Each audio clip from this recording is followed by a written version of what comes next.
ఆంధ్రుల హక్కు అయిన విశాఖ ఉక్కు నిలబడుతుందా?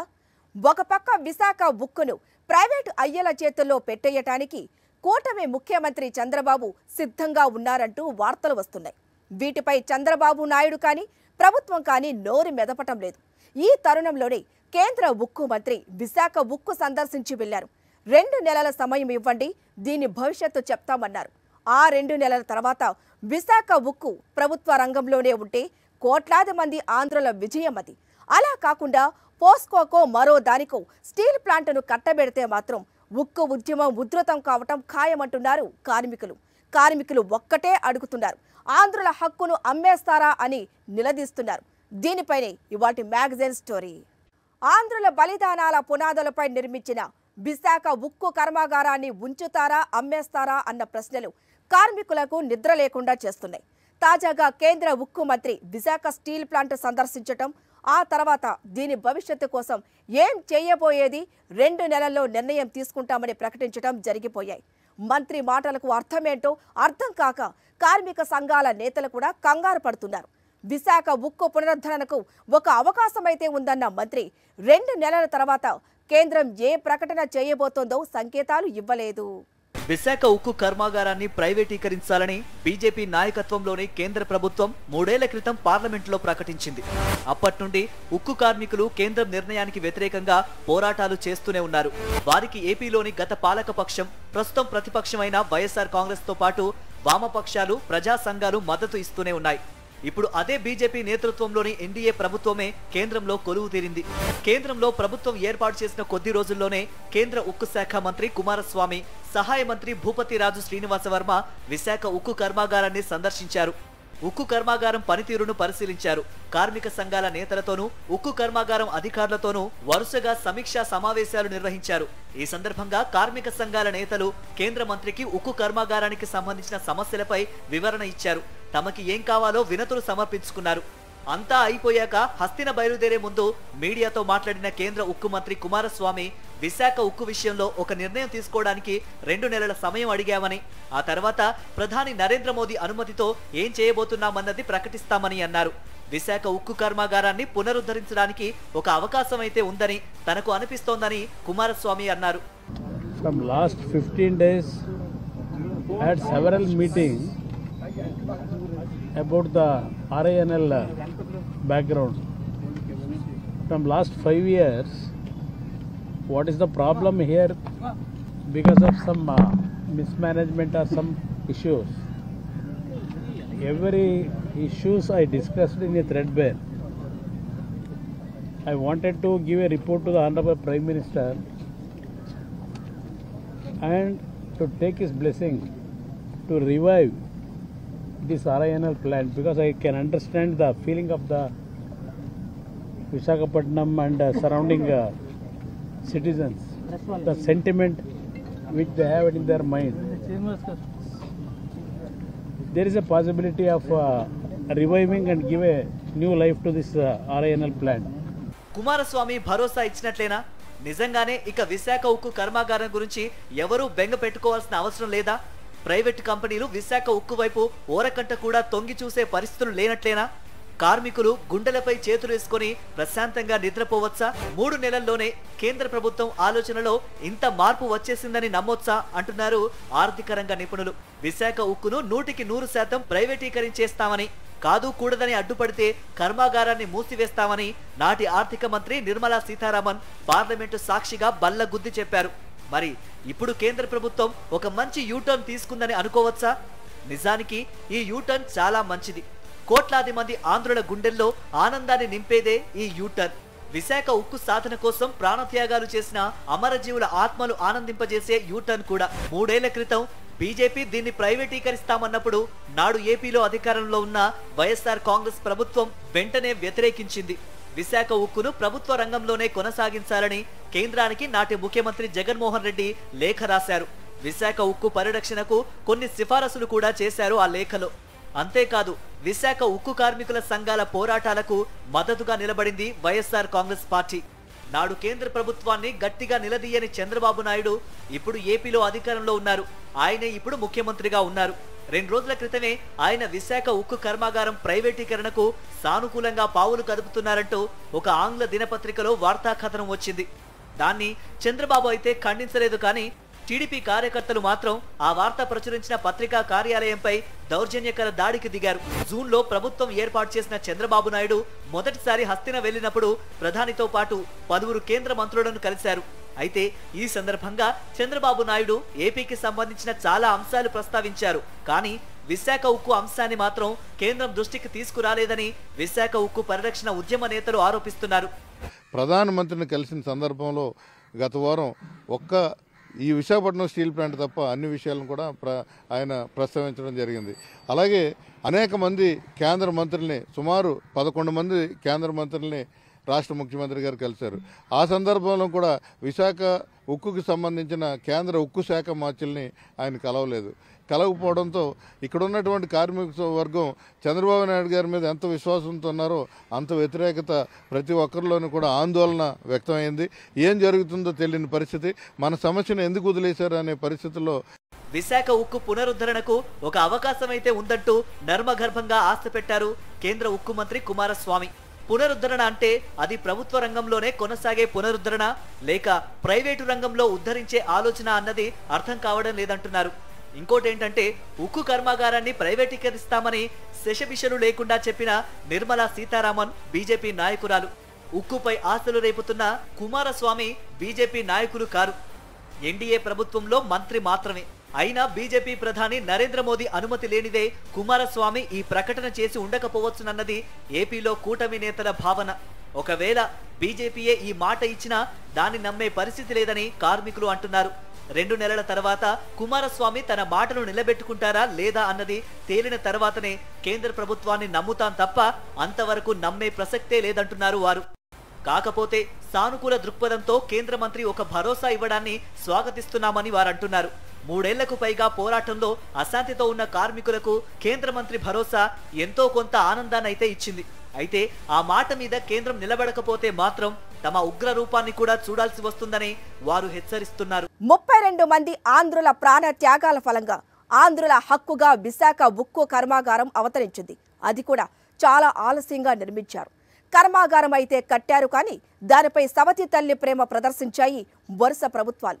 దేశంలో అన్ని ఉక్కు కర్మాగారాలకు క్యాప్టివ్ మైన్స్ కేటాయించిన కేంద్ర ప్రభుత్వం ఒక్క విశాఖ ఉక్కు కర్మాగారానికి మాత్రం మైన్స్ కేటాయించకుండా అన్యాయం చేసింది. అననుకూల పరిస్థితులను అధిగమిస్తూ మంచి ఫలితాలు సాధించిన విశాఖ ఉక్కును ఆయన కాడికి అమ్మేయటానికి కేంద్రంలోని ఎన్డీఏ ప్రభుత్వం కొన్నేళ్ల క్రితమే నిర్ణయించింది. 32 మంది ఆంధ్రుల ప్రాణ త్యాగాల ఫలం విశాఖ ఉక్కు కర్మాగారం. దక్షిణాదిలో ఉన్న కర్మాగారం కావటం వలనో ఏమో కానీ కేంద్రంలో ఏ ప్రభుత్వం ఉన్నా విశాఖ ఉక్కుపై సీతకన్నే వేశారు. స్టీల్ అథారిటీ ఆఫ్ ఇండియాలో ఉండాల్సిన విశాఖ ఉక్కు కర్మాగారాన్ని రాష్ట్రీయ ఇస్పాత్ నిగమ్ లిమిటెడ్ పేరిట వేరుకుంపటి పెట్టించడంలోనే కేంద్ర ప్రభుత్వాల కుట్ర అర్థమవుతుంది. ఎప్పుడో 1971లో విశాఖ ఉక్కు కర్మాగారానికి శంకుస్థాపన చేస్తే 1992లో నాటి ప్రధాని పివి నరసింహారావు విశాఖ స్టీల్ను ప్రారంభించారు. అంటే 2 దశాబ్దాలకు పైనే నిర్మాణాన్ని కొనసాగదీసుకుంటూ పోయారు. ఈ జాప్యం వల్లనే నిర్మాణ వ్యయం ఎన్నో రెట్లు పెరిగింది. ఆ తర్వాత స్టీల్ ప్లాంట్ ప్రారంభమై లాభాల బాటలో పయనిస్తోన్న తరుణంలోనూ ఉత్పత్తి సామర్థ్యాన్ని పెంచుకోవటానికి ప్లాంట్ విస్తరణకు నిర్ణయించారు. 3 ఏళ్లలో పూర్తి కావాల్సిన విస్తరణ పనులను నానుస్తూ 8 ఏళ్లు చేశారు. ఫలితంగా విస్తరణ కోసం తీసుకున్న రుణాలపై వడ్డీ తడిసి మోపిడై ప్లాంట్కు నష్టాలు మొదలయ్యాయి. ఈ నష్టాలు చాలవన్నట్లు ప్రైవేటు స్టీల్ ప్లాంట్కు ఐరన్ ఓర్ గనులను ఉదారంగా కేటాయించిన కేంద్ర ప్రభుత్వాలు విశాఖ స్టీల్ ప్లాంట్కి మాత్రం గనులు కేటాయించలేదు. ఫలితంగా ముడి సరుకును బహిరంగ మార్కెట్లో ఎక్కువ ధరకు కొనాల్సి వచ్చింది. అదే విశాఖ స్టీల్ ప్లాంట్ను నష్టాల్లోకి తెచ్చింది. కేంద్రంలో కాంగ్రెస్ సారథ్యంలోని యూపీఏ కానీ బీజేపీ నేతృత్వంలోని ఎన్డీఏ కానీ విశాఖ స్టీల్ ప్లాంట్కు న్యాయం చెయ్యలేదు. కేంద్రంలో ఎవరు అధికారంలో ఉన్నా ఉద్దేశపూర్వకంగానే విశాఖ స్టీల్ ప్లాంట్కు గనులు కేటాయించకుండా నష్టాల్లోకి నెట్టేశారని కార్మిక సంఘాలు మొదట్నుంచి ఆరోపిస్తున్నాయి. చంద్రబాబు నాయుడు ముఖ్యమంత్రిగా ఉన్నప్పుడే 2018లో దక్షిణ కొరియాకు చెందిన పోస్కో కంపెనీ ప్రతినిధులు విశాఖ స్టీల్ ప్లాంట్కు వచ్చారు. ప్లాంటును అణువణువు పరిశీలించి ప్లాంటుకు ఉన్న భూములను చూసి మరీ వెళ్లారు. నిజానికి ఇదే పోస్కో కంపెనీ 2017లోనే ఒడిశాలో స్టీల్ ప్లాంట్ పెట్టాలని అనుకుంది. అయితే తెర వెనుక పోస్కో పెద్దలతో ఎవరెవరు ఏం మాట్లాడారో తెలీదు కానీ పోస్కో చూపు ఆంధ్ర వైపు అంటూ పత్రికల్లో కథనాలు వచ్చాయి. 2018 ఫిబ్రవరిలో విశాఖలో నాటి ముఖ్యమంత్రి చంద్రబాబు నాయుడు ప్రభుత్వం సన్ రైజ్ ఏపీ పేరిట పెట్టిన సదస్సులో చంద్రబాబు మాట్లాడుతూ ఏపీకి చైనా, కొరియాల నుండి స్టీల్ ప్లాంట్లు రానున్నాయని సంకేతం ఇచ్చారు. ఆ తర్వాత తెర వెనక ఏం జరిగిందో ఏమో కానీ స్టీల్ ప్లాంట్ ప్రైవేటీకరణ యోచనను కేంద్రం బట్టుబయలు చేసింది. 3 ఏళ్ల క్రితం విశాఖ ఉక్కు ప్రైవేటీకరణకు ఉక్కు సంకల్పం చెప్పుకున్న కేంద్ర ప్రభుత్వం ఇప్పుడు ఉక్కు మంత్రులను విశాఖ టూర్కు పంపింది. మంత్రుల మనసుల్లో ఏముందో, వారిని పంపిన పాలకుల ఆలోచనల్లో ఏముందో తెలియదు కానీ కార్మిక సంఘాల నేతలు మాత్రం ఉక్కు మంత్రికి విశాఖ ఉక్కును ఎందుకు కాపాడుకోవాలో మాత్రం స్పష్టంగా వివరించారు. మైన్స్ లేని కారణంగా ఒక టన్ను ప్రొడ్యూస్ చేస్తే 5,000 రూపాయల నుంచి 6,000 రూపాయలు నష్టపోతున్నాం. మిగతా స్టీల్ ప్లాంట్లో 1,500 నుంచి 2,000 రూపాయలు వాళ్ళు ఖర్చు పెట్టుకొని బ్రహ్మాండంగా ఉత్పత్తి చేస్తున్నారు. ఇక్కడ ఎంత ఉత్పత్తి చేసినా ఒక టన్ను దగ్గర 5,000 రూపాయలు నష్టపోతే ఎప్పుడు లాభాలకు వెళ్తుంది? మెటీరియల్స్ దగ్గర కొనే దగ్గర కొని రకరకాల ఆమ్యామ్యాలు చేసి ఇబ్బంది పాలు చేస్తున్నారు. అందువల్ల ఈ కంపెనీని తక్షణమే సెయిల్లో విలీనం చేయాలి. విలీనం చేస్తే అన్ని విధాల ప్రగతి పథం వెళ్తుందని చెప్పే మాట కూడా చెప్పడం జరిగింది. విశాఖ ఉక్కు పట్ల కేంద్ర ప్రభుత్వాలు వివక్ష ప్రదర్శిస్తున్నాయని కార్మిక సంఘాల నేతలు కేంద్ర మంత్రికి వివరించారు. ఉద్దేశపూర్వకంగానే లాభాల్లో ఉన్న స్టీల్ ప్లాంట్ను నష్టాల్లోకి నెట్టేలా నిర్ణయాలు తీసుకొని కర్మాగారానికి బ్యాంకుల నుండి రుణాలు పొందే పరిస్థితి లేకుండా చేశారని కార్మిక సంఘం నాయకుడు నరసింగారావు మండిపడుతున్నారు. 2021 స్ట్రాటజిక్ సేల్ ప్రకటించిన సంవత్సరం కూడా 945 కోట్లు మాకు ప్రాఫిట్ వచ్చింది. ఈరోజు దాన్ని రన్నింగ్ క్యాపిటల్ లేదు అని అనడం అనేది బోగస్ కావాలని చేసినటువంటిది. దీనికి మార్గాలు ఏమిటనంటే రన్నింగ్ క్యాపిటల్ కోసం లెటర్ ఆఫ్ కంఫర్ట్ అని బ్యాంకుల నుంచి డబ్బులు తీసుకోవడానికి మనకి ప్రభుత్వం అనుమతించాలా. మామూలుగా అయితే లైన్ కట్టిస్తారు, అడ్డుకోవడం వల్ల ఆగిపోయింది. అది కంఫర్ట్ కానిస్తే ఆటోమేటిక్ తీసుకుంటాం. ఇంకా రెండోది గవర్నమెంట్ ప్రిఫరెన్షియల్ షేర్. మనం 2000 సంవత్సరంలో బిఎఫ్ఆర్కి వెళ్ళినప్పుడు గవర్నమెంట్ మనకి ప్రిఫరెన్షియల్ షేర్స్ అని 3,110 కోట్లు ఇచ్చింది. దాన్ని మనం 2015 కల్లా చెల్లించాం. మళ్ళీ అలా ఇవ్వండి, ఆ 3,000 కోట్లు ఇవ్వండి. కేంద్ర మంత్రులతో పాటు సమీక్ష సమావేశాల్లో పాల్గొన్న steel authority of India MD Vishwanath Raju మాత్రం విశాఖ ఉక్కు కర్మాగారానికి మంచి రోజులు వచ్చినట్లే భావించవచ్చని భరోసా ఇస్తున్నారు. ప్రైవేటీకరణ గండం లేనట్లే అన్నది ఆయన వాదన. దీన్ని మనం ఇంకోటి కూడా అర్థం చేసుకోవాలి. ఆంధ్రప్రదేశ్ నుంచి సహాయ మంత్రి శ్రీనివాస్ వర్మ గారికి ఇచ్చారంటేనే మోడీ గారి మనసులో ఇది ప్రైవేటైజేషన్ తీసేసి దీన్ని ఎలా నిలబెట్టాలని ఉండబట్టే ఆ శాఖ వారికి ఇచ్చారు. అది కూడా మనకు ఉంది. తప్పకుండా నాకు అనిపిస్తుంది, తప్పకుండా ఈ ప్లాంట్ రివైవ్ అవుతుంది. ఇది ప్రభుత్వ రంగ సంస్థలోనే ఉంటుంది. సెయిల్లో కూడా మెర్చేస్తే శాశ్వత పరిష్కారం అని చెప్పి నేను చెప్పడం జరిగింది. దాని ప్రకారంగా సిచ్యువేషన్ కనిపిస్తుంది. తప్పకుండా నిలబడుతుందని ఆశిస్తున్నాను. కేంద్రంలోని బీజేపీ ప్రభుత్వం నిజంగానే విశాఖ ఉక్కు కర్మాగారానికి ఊపిరి పోస్తే ఆంధ్రప్రదేశ్కు అంతకన్నా కావాల్సింది ఇంకేమీ ఉండదు. వేలాది మంది కార్మికులతో పాటు స్టీల్ ప్లాంటుపై పరోక్షంగా ఆధారపడుతోన్న లక్షలాది మందికి మంచి రోజులు వచ్చినట్లే అంటున్నారు నిపుణులు. అయితే ప్రభుత్వాలు చెప్పింది ఆచరణలో చేసి చూపిస్తేనే కానీ నమ్మలేమంటున్నారు వారు. విశాఖ ఉక్కును ఎవరికో ఒకరికి తెగ నమ్మేస్తామంటే తాము చూస్తూ ఊరుకునేది లేదంటున్నారు కార్మిక సంఘాల నేతలు. విశాఖ ఉక్కు కర్మాగారంలో ఖాళీగా ఉన్న వేలాది ఎకరాల విలువైన భూముల కోసమే ప్రైవేటు కంపెనీలు స్టీల్ ప్లాంటుపై కన్నేశాయని విశాఖ స్టీల్ ప్లాంట్ నిర్వాసితుల సంఘాలు ఆరోపిస్తున్నాయి. ప్రభుత్వంలోని పెద్దలు ఇష్టారాజ్యంగా ఉక్కు కర్మాగారాన్ని ప్రైవేటీకరిస్తే తాము పెద్ద ఎత్తున ఉద్యమించి తీరుతామని, హస్తన మెడలో వంచుతామని కార్మికులు హెచ్చరిస్తున్నారు. విశాఖ ఉక్కును ప్రైవేటీకరించే అవకాశం లేదని కుమారస్వామి మీడియా ప్రతినిధుల ప్రశ్నకు సమాధానంగా చెప్పారు. అయితే కొద్ది రోజుల క్రితమే ఒక జాతీయ ఆంగ్ల బిజినెస్ డైరీలో ఒక కథనం వచ్చింది. విశాఖ ఉక్కు ప్రైవేటీకరణకు ఏపీ ముఖ్యమంత్రి చంద్రబాబు నాయుడు మద్దతు కూడా ఉంటుందని ప్రధాని నరేంద్ర మోదీ సమక్షంలో జరిగిన సమావేశంలోనే వ్యాఖ్యానించారన్నది ఆ కథనం సారాంశం. ప్రధానమంత్రి అధ్యక్షతన జరిగినటువంటి సమావేశంలో ఈ అర్థం వచ్చే విధంగా తెలుగుదేశం పార్టీ మద్దతు కూడా ఉంటుంది అనే అర్థం వచ్చే విధంగా అక్కడ వ్యాఖ్యలు చోటు చేసుకున్నాయి. ఇది ఫైనాన్షియల్ టైమ్స్ వార్తకు ప్రాతిపదిక ఆధారం. ఈ వార్త వచ్చిన తర్వాత డక్కన్ క్రానికల్లో ఒక వార్తను పబ్లిష్ చేశారు. తెలంగాణలోను ఆంధ్రప్రదేశ్ ఎడిషన్లోను ఇతర రాష్ట్రాల దక్షిణాది రాష్ట్రాల విషయంలో కూడా ఈ వార్తను పబ్లిష్ చేయడం జరిగింది. మరొక విశాఖపట్నంలోనే ఎందుకు డక్కన్ క్రానికల్ ఆఫీస్ మీద దాడి చేయాల్సి వచ్చింది? వార్త ప్రచురించిన పత్రికా కార్యాలయంపై టీడీపీ అనుబంధ విభాగం కార్యకర్తలు దాడి చేయడంతో విమర్శలు మిన్నంటాయి. దాంతో చంద్రబాబు నాయుడు దాన్ని ఖండించగా లోకేష్ ఏపీ బ్రాండ్ని నాశనం చేస్తున్నారని విరుచుకుపడ్డారు.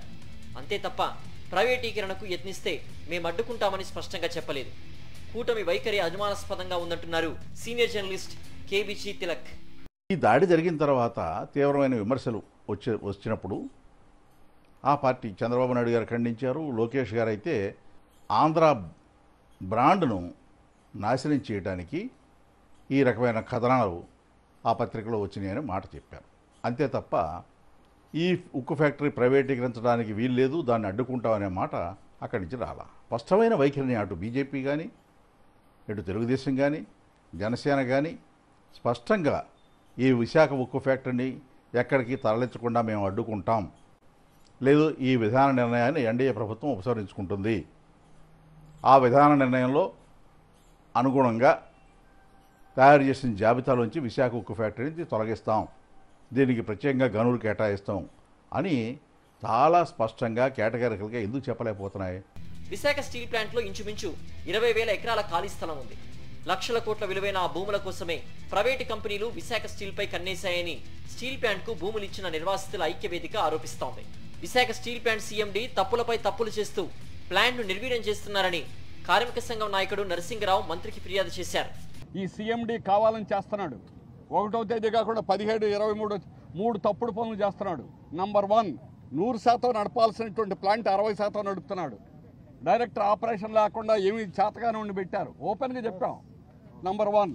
నంబర్ 2, ఇటు చేస్తున్న మైండ్ గేమ్ ఆడుతున్నాడు. ఎంప్లాయీస్కి జీతాలు సక్రమంగా ఇవ్వకుండా ఉన్న జీతాలు కట్ చేసి ఉన్నవన్నీ కూడా లేకుండా చేస్తున్నాడు. 3వది అమ్ముతున్నాడు. మా స్థలాలు సీతమ్మ ద్వారా మార్కెటింగ్కి ఉపయోగించుకోవాలి. దాని స్థలం మేము హైకోర్టుకి వెళ్ళి స్టే తీసుకొచ్చి ఆపాం. ఈ 3 తప్పుడు పనులు వెంటనే ఆపాలని చెప్పాం. విశాఖ ఉక్కు కర్మాగారానికి బ్యాంకుల నుంచి రుణాలు తీసుకునే సదుపాయం కల్పించాలని, కర్మాగారాన్ని సెయిల్లో విలీనం చేయాలని కార్మిక సంఘాలు మంత్రిని డిమాండ్ చేశాయి. బ్యాంకు నుంచి లోన్ తీసుకోవడానికి కావాల్సినటువంటి సపోర్ట్ మీరు ఇవ్వండి. ఒక మార్కెట్ విధించడంతో పాటు బ్యాంకుల నుంచి మాకు లోన్ తీసుకోవడానికి అవకాశం కల్పించమని అడగడం జరిగింది. పల్లాసీన్ గారు కూడా ఇంకొక మాట చెప్పడం జరిగింది. ఆయన ఈ యొక్క ప్లాంట్ కొన్నట్టు భూములు మొత్తం కూడా రాష్ట్రపతి పేరు ఉన్నాయి.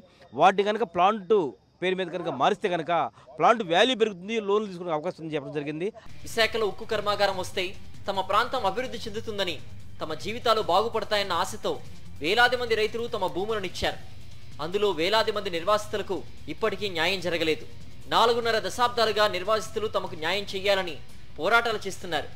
4 ఏళ్ల పాటు దీక్షలు చేసిన అమరావతి రైతులను అన్ని విధాలా ఆదుకుంటామంటున్న ప్రభుత్వం 44 ఏళ్లుగా పోరాటం చేస్తున్న తమని ఎందుకు పట్టించుకోవడం లేదని నిర్వాసితులు నిలదీస్తున్నారు. విశాఖ ఉక్కు కర్మాగారాన్ని కాపాడుకోవడానికి రాష్ట్రంలోని ప్రతి ఒక్కరూ చేతులు కలపాల్సిందే. ప్రైవేటీకరణ అడ్డుకోగలిగితే అది ఖచ్చితంగా ఏపీ విజయమే అవుతుంది. ఈ విజయం దేశానికి ఆదర్శంగా నిలుస్తుంది. ఇదే వాటి మ్యాగజైన్ స్టోరీ.